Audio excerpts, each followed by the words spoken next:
नमस्कार, मैं हूं सुनील बॉबी और आप इस समय देख रहे हैं अपना खास कार्यक्रम बिहार समाचार, जहां बातें करते हैं बिहार की, खबरें होती है बिहार की। बिहार के खबरों के साथ साथ देश दुनिया में क्या कुछ चल रहा है, तमाम खबरों से आपको कराते हैं अपडेट। क्या है शिक्षा का स्थिति और रोजगार में बिहार सरकार का क्या है पहल, और विद्यार्थियों के लिए कब क्या परीक्षा की कैलेंडर हो रही है जारी, और बीपीएससी कब किस चीज की ले रही है परीक्षा। इन तमाम चीजों से आपको कराते हैं अपडेट। और ग्राम पंचायत और ग्राम कचहरी के सरकार का क्या है हाल और इसको लेकर क्या कर रही है बिहार सरकार, तमाम खबरों से आपको कराते हैं अपडेट। तो सबसे पहले और बड़ी खबर हम आपको बता दें ग्राम कचहरी को लेकर, कि ग्राम कचहरी को लेकर एक बड़ी खबर निकलकर सामने आई है। अब ऐसा लगता है कि ग्राम कचहरी के पंच सरपंच साहब के सम्मेलन को देखते हुए बिहार सरकार इनके अधिकार को खास रूप से देने जा रही है। सम्मेलन में मांग की गई है ग्राम कचहरी प्रतिनिधियों को मिले वेतन की मांग की गई है। हालांकि अधिकार को पूर्ण रूप से मांग करने की जरूरत थी। बिहार प्रदेश पंच सरपंच संघ के सम्मेलन में ग्राम कचहरियों में सुविधाएं बढ़ाने और प्रतिनिधियों को वेतन भत्ता बीमा और पेंशन देने की मांग उठी। संघ का 11वां महासम्मेलन शुक्रवार को यानी बीते दिन राजधानी पटना के बापू सभागार में मनाए गए और सम्मेलन में राज्य भर के पंचायत प्रतिनिधि शामिल हुए। मुख्य अतिथि पंचायती राज मंत्री मुरारी प्रसाद गौतम को संघ के प्रतिनिधियों ने ज्ञापन सौंपा। इसमें सरपंच को मजिस्ट्रेट जैसी शक्ति देने की मांग भी शामिल है। मंत्री ने सरपंच, उपसरपंच व पंच जनों को वेतन भत्ता, सुरक्षा, स्वास्थ्यपूर्ण बीमा के अलावा पेंशन व उत्कृष्ट कार्य करने वालों को सम्मान देने का आश्वासन भी दिया। इधर हम आपको बता दें कि उन्होंने कहा कि सरकार संघ की 11 सूत्री मांगों पर गंभीरता पूर्वक विचार कर रही है, जल्द करेगी और निर्णय लेगी।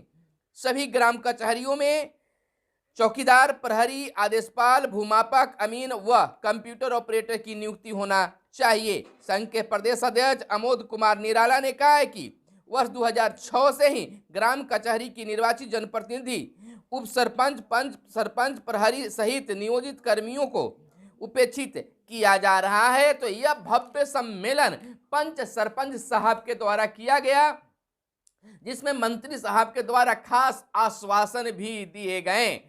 तो अब इस तरह से जहां पंच सरपंच का सम्मेलन हुआ और मंत्री जी के द्वारा जहां आश्वासन मिले, वहीं वार्ड सदस्य भी अब एक बड़े आंदोलन के फिराक में आने लगे हैं। हालांकि इसको लेकर बिहार सरकार जो है इनके अधिकार के बारे में फिलहाल विचार कर रही है और कई योजनाओं को भी पारित किया जा रहा है, लेकिन धरातल पर इनके मान सम्मान के साथ यानी वार्ड सदस्यों के मान सम्मान के साथ खेला जा रहा है। राज्य में नियुक्ति अभियान में भाजपा विचलित, विजय कुमार चौधरी का यह बयान आया। वित्त मंत्री एवं जदयू के वरिष्ठ नेता विजय कुमार चौधरी ने कहा है कि राज्य में चल रहे नियुक्ति अभियान में भाजपा विचलित हो गई है।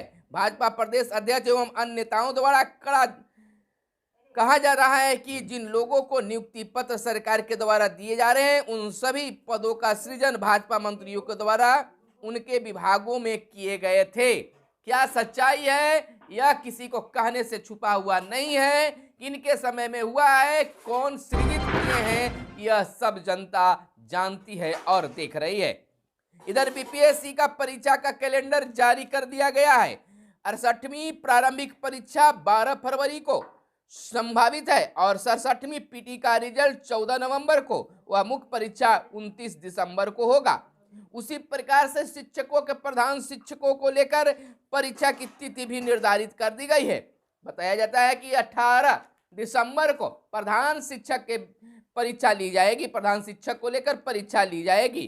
तो इसी तरह से अन्य परीक्षाओं का भी तिथि यानी कैलेंडर बीपीएससी के द्वारा जारी कर दिया गया है। इधर कोर्ट ने कहा है प्रतिबंधित दवाओं की बिक्री पर कोई क्या कार्रवाई हुई है, पूछा है सरकार से। पटना हाई कोर्ट ने राज्य के में प्रतिबंधित दवाओं की बिक्री के लिए जिम्मेदार अधिकारियों के विरुद्ध की गई कार्रवाई के संबंध में राज्य के स्वास्थ्य विभाग के प्रधान सचिव को व्यक्तिगत रूप से हलफनामा दाखिल करने के आदेश दिया है। मुख्य न्यायाधीश न्यायमूर्ति संजय करोल व न्यायमूर्ति पार्थ सारथी की खंडपीठ ने अधिवक्ता मयूरी की जनहित याचिका पर शुक्रवार को वर्चुअल सुनवाई करते हुए यह आदेश पारित किया है। और 2024 में बिहार से निकलेगा सम्राट, मौलाना आजाद ने आधुनिक शिक्षा की नींव रखी। विजय चौधरी ने कहा है कि मौलाना आजाद ने आधुनिक शिक्षा की नींव रखी है और स्कूलों की व्यवस्था को सुधार के लेकर ऐप भी लॉन्च किया गया है।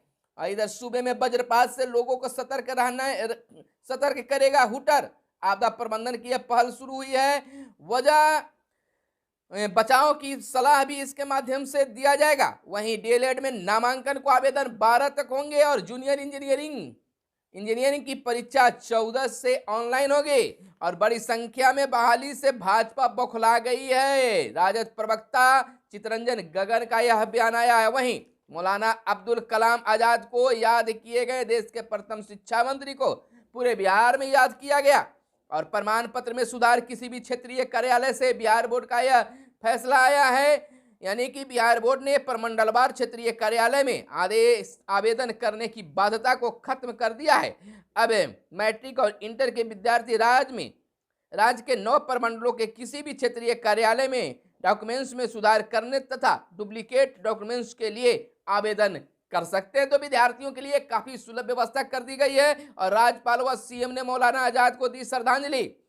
और इधर कोरोना से जुड़े लंबित बीमा दावों का निपटारा इसी माह होगी। और टेरिकॉट की वर्दी पहनकर नियुक्ति पत्र लेंगे दरोगा और सिपाही बिहार पुलिस को लेकर।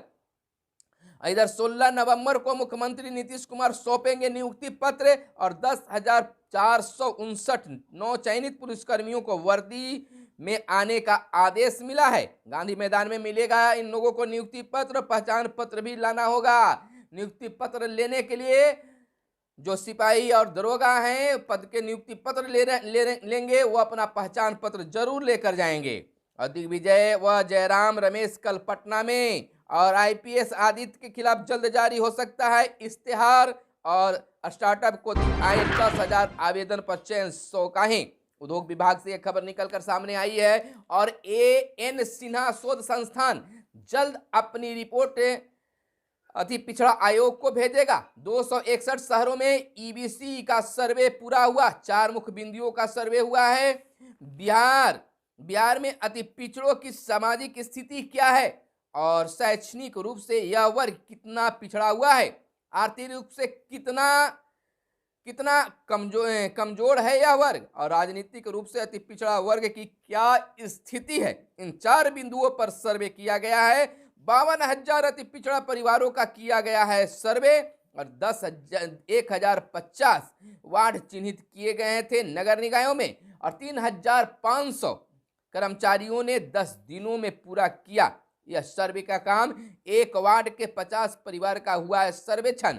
इधर मोतिहारी में सबसे प्रदूषित तो सिवान दूसरे स्थान पर। बिहार में भी प्रदूषण की आंकड़ा बढ़ते जा रही है। हवा बिल्कुल दूषित होते जा रहा है। इसको लेकर एक सर्वे रिपोर्ट भी सामने आई है। और नवादा के जयनंदन को श्रीलाल शुक्ल पुरस्कार मिला। और शोपिया में मुठभेड़ में जैश का आतंकी ढेर और राजीव गांधी के हत्याकांड के सभी दोषी रिहा। और शिक्षा विभाग के लिए बड़ी खबर निकलकर सामने आई है। शिक्षा दिवस के अवसर पर सीएम ने कहा कि शिक्षा का बजट 25% होगा। अच्छे से पढ़ाने पर तनख्वाह बढ़ेगी शिक्षकों की, वरना बर्खास्त कर दिए जाएंगे। बर्खास्त होंगे। 5% से भी कम बच्चे अभी स्कूल से बाहर है। यह सर्वे रिपोर्ट में आया है। हिंदुस्तान पाकिस्तान बंटवारे के खिलाफ थे मौलाना आजाद, इस पर प्रकाश डाला मुख्यमंत्री ने कहा। और इधर सीएम नीतीश कुमार ने बेस्ट ऐप का शुभारंभ भी किया, जिससे रियल टाइम मॉनिटरिंग होगी स्कूलों की। और डीबीटी के वित्तीय 2022-23 के लिए विद्यार्थियों के लिए प्रोत्साहन राशि का हस्तांतरण की शुरुआत भी की। और बिहार स्वच्छ विद्यालय 2022-23 पुरस्कार पोर्टल तथा पुरस्कार मार्गदर्शिका का भी विमोचन किया गया। वहीं डॉक्टर मनेंद्र कुमार, डॉक्टर रेखा कुमारी की पुस्तक the basics of animal behaviour का लोकार्पण भी किया गया।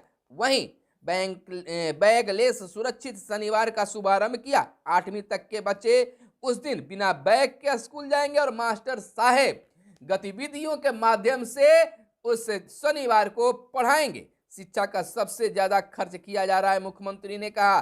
तो बहुत बड़ी पहलू आ रहा है और शिक्षकों को एक खुशी भी दी गई और चेतावनी भी दी गई कि जो शिक्षक स्कूल जाएंगे, बच्चों को पढ़ाएंगे, उनको तनख्वाह बढ़ाया जाएगा और जो स्कूल नहीं जा पाते हैं उनको बर्खास्त कर दिया जाएगा, नौकरी से हटा दिया जाएगा।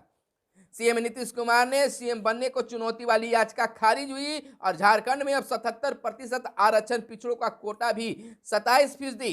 विधानसभा ने 1932 में खातियान पर असमानता और आरक्षण 77% करने का विधेयक पारित किया। और ट्विटर और मेटा की बात अगर कर ले तो ट्विटर और मेटा के बाद अब अमेजन में भी छटनी शुरू हो गई है, कर्मचारियों को हटाने की काम शुरू हो गई है।